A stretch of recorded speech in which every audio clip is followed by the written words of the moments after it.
అందరికీ నమస్తే. ఆంధ్రప్రభకు స్వాగతం. మన ఆంధ్రప్రభ స్టూడియోలో పొలిటికల్ అనలిస్ట్ అయినటువంటి కిరణ్ గారు ఉన్నారు.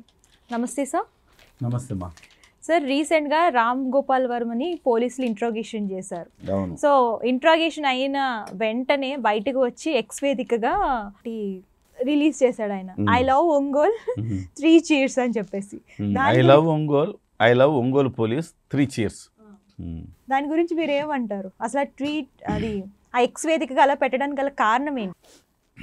అసలు దానికి అర్థం ఏంటనేది కూడా మీకు తెలియాలి కదా. సో ఆయన నర్మగర్భంగా ఒక వెటకారపు ట్వీట్ చేశాడు అనుకోవాలి. ఓకే. నాకు ఆయన ట్వీట్ చేసినప్పుడు సంతోషి, నాకు ఒక సినిమాలో ఒక సూపర్ డూపర్ హిట్ సినిమా, ఈ మధ్య కాలంలో block buster cinema, pan India లెవెల్లో, ఆ సినిమాలోనే ఒక డైలాగ్ గుర్తొచ్చింది నాకు. నీకేమైనా గుర్తొస్తుందా? నాకైతే ఏం గుర్తురాలేదు. పుష్ప సినిమాలో ఒక డైలాగ్. ఓకే. ఈయన పోలీసుల దగ్గరికి వెళ్ళాడు, తిరిగి వచ్చాడు, రోజంతా విచారణ ఎదుర్కొన్న తర్వాత ఒక ట్వీట్ చేశాడు, I love Ongole police 3 cheers అని ఒక గ్లాస్ పెట్టుకుని చేశాడు. సో అప్పుడు నీకు పుష్పలో డైలాగ్ ఒకటి గుర్తు రావాలి, పోలీసులతో అలా ఆడుకున్నందుకు.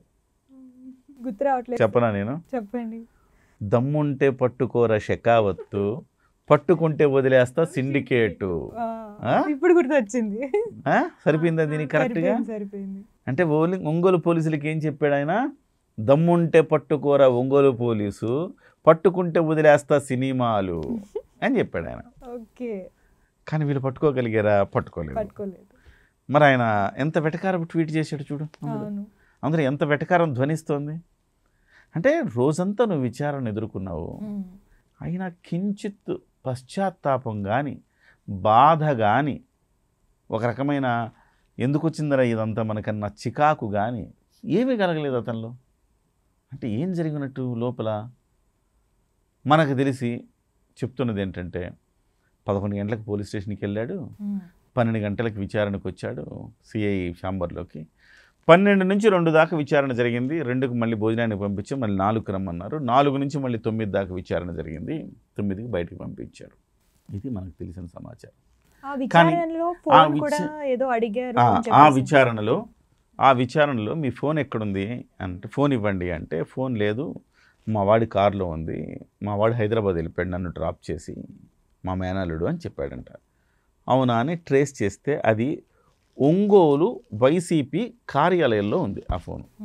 ఇదేంది ఆయన ఫోన్ ఒంగోలు వైసీపీ కార్యాలయం వెళ్ళారట పోలీసులు. ఇక్కడ రామ్ గోపాల్ వర్మ గారి ఫోన్ ఉందండి అన్నారంట. చివరెడ్డి భాస్కర్ రెడ్డి వాగ్వాదానికి దిగాడు. మీ ఫోన్ ఎక్కడుందండి, ఇక్కడ మమ్మల్ని ఎందుకు అడుగుతారండి, రామ్ గోపాల్ వర్మ గారి ఫోన్ మా దగ్గర ఎందుకు ఉంటుంది, మాకేం సంబంధం అని చెప్పేసి వీరోచితంగా వాళ్ళు మాట్లాడేటప్పటికి వీళ్ళు ఏం చెప్పాలో అర్థం కాక వెనక్కి తిరిగి వచ్చేసారు. అంటే కనీసం ఒక్క సెల్ ఫోన్ కూడా రామ్ గోపాల్ వర్మది తీసుకోలేకపోయారు. అంటే పోలీసులకి మరి ఆ డైలాగ్ కరెక్టే కదా, దమ్ముంటే పట్టుకోరా ఒంగోలు పోలీసు అనడం తప్పేం కాదుగా. సో మీరు పోలీస్ మార్కు విచారణ చేయలేదేమో అనిపిస్తుంది. రెండో కోణంలో చూస్తే ఇన్ని చేశారని మీరు చెప్తున్నారు, కానీ ఆయన ఏ ప్రశ్నకు ఆయన సమాధానం చెప్పలేదంట. అంత తలతిక్కగా చెప్పాడట, నాకు తెలియదు, రాదు, చెప్పలేను. ఆయన ఏమడిగినా కూడా కొంచెం కాంట్రవర్సీగా అట్లా మాట్లాడతారు కాబట్టి, లేదు, తెలియదు, రాదు, చెప్పలేము, ఈ 4 పదాలు మాత్రమే వాడాడట. మరి ఆయన చాలా తెలివైనడు. సమాజంలో ఆయనకున్న తెలివితేటల మేధస్సుని మంచి కోసం వాడితే మంచి మార్పు తేవచ్చు.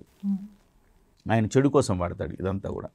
సో నేనేమంటానంటే, మరి పోలీసులు నిజంగా విచారణ చేశారా డౌట్ వస్తుంది నాకు. విచారణ చేశారా లేకపోతే, సార్ రామ్ గోపాల్ వర్మ గారు మీరు శివ సినిమా తీసినప్పుడు ఎలా సార్ మీకు ఆ థాట్ వచ్చింది, సైకిల్ చేయని ఇలా పీకాలని ఎలా అనిపించింది సార్ అంటే, పోలీసు అదండి అప్పుడు అట్లా వచ్చిందని ఇట్లా వచ్చిందని మాట్లాడుకుంటే, సార్ మొన్న మియా మాల్కో తోటి తీశారు కదా సార్, కొంచెం ఏంటి సార్ అలాంటి సినిమా తీశారు అంటే, అది కాదండి, ఇట్లా కాన్వర్జేషన్ సరదాగా ఏమన్నా జరిగిందా, ఆయన అసలు మీరు ప్రశ్నలు అడిగారా, ఇది మనకు వచ్చే సందేహం సహజంగా.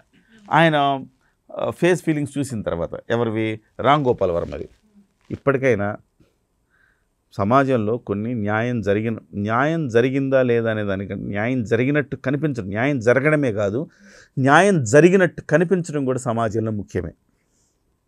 ఆయన మీరు విచారించినట్టు కనిపించడం కూడా ముఖ్యమే. ఆయన అంత చీర్స్ కొడుతున్నాడు, మిమ్మల్ని లవ్ చేస్తున్నాడంటే ఏం జరిగినట్టు లోపల, దయచేసి పోలీసులు కూడా దీని మీద వివరణ ఇవ్వాలి. రామ్ గోపాల్ వర్మ మీద కనీసం ఫోన్ కూడా తీసుకోలేకపోయారు. పోలీసులు దీని మీద మీరు నిజంగా ఏం విచారణ చేశారు, ఏం ప్రశ్నలు అడిగారు, ఆయన ఏం సమాధానం చెప్పాడు, ఇదన్నా మీరు బయటికి చెప్పాల్సిన అవసరం ఉంది అనుకుంటున్నాను. అంటే ఎంత ఆడుకుంటున్నాడు చూడండి పోలీసుల్ని.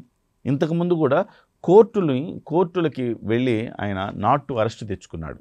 అరెస్ట్ చేయొద్దు, కేవలం విచారణ మాత్రమే చేయండి అంటే అనేక రోజుల తర్వాత చేశారు. పోలీసులు ఆయన డెన్ మీదకి వెళ్ళారమ్మా. ఆయన డెన్ మీదకి వెళ్ళినప్పుడు పోలీసులు ఆయన లోపలే ఉన్నాడంట. బయటకు వచ్చి ఛానల్లో చెప్పి నేను లోపలే ఉన్నాను, పోలీసులు వచ్చారు, మా వాళ్ళు లేరని చెప్పి వెళ్ళిపోయారు. పోలీసులు వచ్చి లేరని చెప్తే వెళ్ళిపోతారా? లోపలికి వచ్చి సెర్చ్ చేయాలి కదా, మరి ఎందుకు సెర్చ్ చేయలేదు, అది నా తప్ప అంటున్నాడు. అంటే పోలీసుల్ని ఎంత కించపరుస్తున్నాడు ఇతను. అయినా పోలీసులకు చీమ కుట్టినట్టయినా లేదా? లోపలేసి తోమాలి కదా ఇతని పోలీస్ మార్క్ ఏంటో రుచి చూపించాలి కదా, ఇలా ఎందుకు చేయాల? సో సమాజంలో ఇతను ఒక ద్రోహి, సమాజ ద్రోహులు, సంఘ విద్రోహులు అంటారు కదా, ఇతను కూడా సంఘ విద్రోహి. ఇతను కాకపోతే సంఘ విద్రోహం అంటే టెక్నికల్గా దొరకడు ఇతను. సంఘంలో విద్రోహి, ఇప్పుడు బాంబు పెడితే సంఘ విద్రోహ శక్తి అంటాం, ఏదైనా కమ్యూనిటీ వార్లు తెస్తే సంఘ విద్రోహ శక్తులు అంటాం. కానీ ఇతను సంఘ విద్రోహ శక్తిగా మారలేదే, అంటే బయటకి ఈ టెక్నికల్ ఆస్పెక్ట్స్ రాట్లా. ఇతను పోర్న్ సినిమాలు చూస్తానని చెప్తాడు, అందరిని పోర్న్ చూడమని చెప్తాడు. సో అలాగే అసలు పెళ్లి చేసుకోను, నేను పెళ్లికి ఏం సంబంధం అని చెప్తాడు, మీరు ఎవరు పెళ్లి చేసుకోవద్దని చెప్తాడు. ఇట్లా సమాజాన్ని, కుటుంబ విలువల్ని భ్రష్టు పట్టిస్తున్న వ్యక్తి ఇతను. అంటే మోరల్గా చూస్తే ఇతను సమాజానికి, సంఘానికి విద్రోహి. ఇతను మీరు ఎట్లా అంత లైట్గా తీసుకుంటారు? పోలీసులు అవమానిస్తున్న ఇతన్ని ఒక ఆట ఆడుకోవాలి కదా, ఎందుకు ఆడుకోలేదని నా డౌట్. బహుశా ఈ ప్రభుత్వం ఇంతేనా, చేతగాని ప్రభుత్వమా, చేయలేని ప్రభుత్వమా అనిపిస్తుంది ఒక్కో సందర్భంలో. ఎందుకంటే జగన్మోహన్ రెడ్డి చూడండి, రఘురామకృష్ణరాజుని ఎత్తుకుపోయేది రఘురామకృష్ణరాజు కూడా తెలియదు, అట్లా ఎత్తుకుపోయాడు. నారాయణని, మాజీ మంత్రి నారాయణ అప్పట్లో, ఆయన ఎట్లా ఎత్తుకుపోయారు? అట్లా మార్గ మధ్యలో కారు ఆపి పోలీస్ కారులోకి ఎక్కించుకొని పట్టుకెళ్ళిపోయారు. ఎక్కడికి వెళ్తున్నారో కూడా తెలియని పరిస్థితి. సో ఇంత పవర్ఫుల్గా జగన్మోహన్ రెడ్డి గవర్నమెంట్లో పనిచేసిన పోలీస్ శాఖ ఇప్పుడు చేష్టలు ఉడిగిపోయిందా, లేకపోతే వీళ్ళకి చేత కావట్లేదా, నాయకులకు చేత కావట్లేదు అనేది అర్థం కాని పరిస్థితమ్మా. సో ఇక నుంచైనా ఒంగోలు పోలీసు, ఇంకో పోలీసు, ఏ పోలీసు అయినా కానీ రామ్ గోపాల్ వర్మని పోలీస్ మార్కుల విచారణ చేస్తే తప్ప, సో దానికి అంటే ప్రజల్లో కూడా మీరు చులకన కాకుండా మీ పని మీరు సక్రమంగా చేశారన్న భావన వస్తుంది ప్రజల్లో కూడా, నేను తెలియజేసుకుంటున్నాను. Thank you sir. నమస్తే.